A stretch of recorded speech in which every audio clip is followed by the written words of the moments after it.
Good day, everyone, and welcome to our maiden edition of NISAT's Monday Nuggets.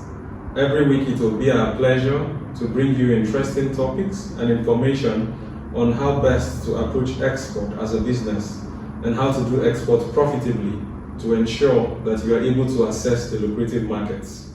In our maiden edition, we are going to be speaking very briefly on approaching exports the right way. By the way, my name is Neji Emmanuel, and I'm speaking right here from NISAT Limited. And at NISAT, we are genuinely interested in your success, especially in your doing agri-business better. So stay with me as within a few minutes, I share information that I believe would be very important in setting you on course to be able to do your agri-business in a very profitable way and in a very sustainable way. So I mentioned earlier that we're going to be discussing approaching export the right way. And in this edition, we're going to be discussing on agricultural export, non-oil export as we call it. So basically, I'll be sharing with you 5 tips, 5 steps, 5 important steps that you need to put into consideration as you intend to export. You may already be exporting, but are you doing it profitably? Are you doing it sustainably? These steps, I believe, are going to be very, very useful to you. So the first step, the first thing you need to ask yourself when you want to do export, non-oil export, agricultural export, export generally, you need to ask yourself the question, where is the market? So number 1 tip, where is the market?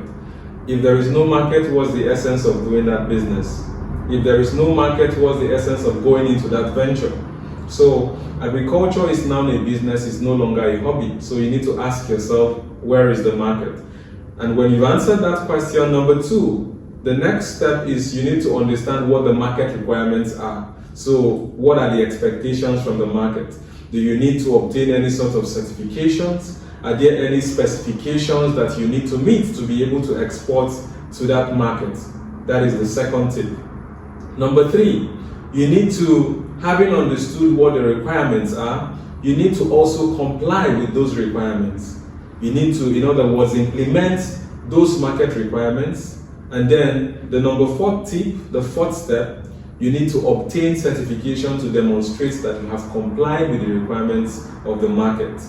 Again, you need to obtain certification as a proof that you have actually complied with that market requirement.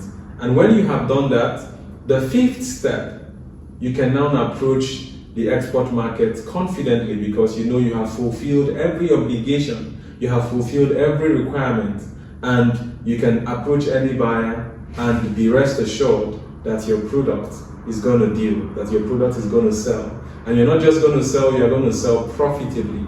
So these are 5 steps which you shouldn't neglect in order to do agri-business profitably, especially as an exporter. So very quickly, as I wind down, in summary, the number 1 step I mentioned again, you need to ask yourself, where is the market, right? The 2nd step, you need to understand what the market requirements are. And then the 3rd step, you need to comply with those market requirements.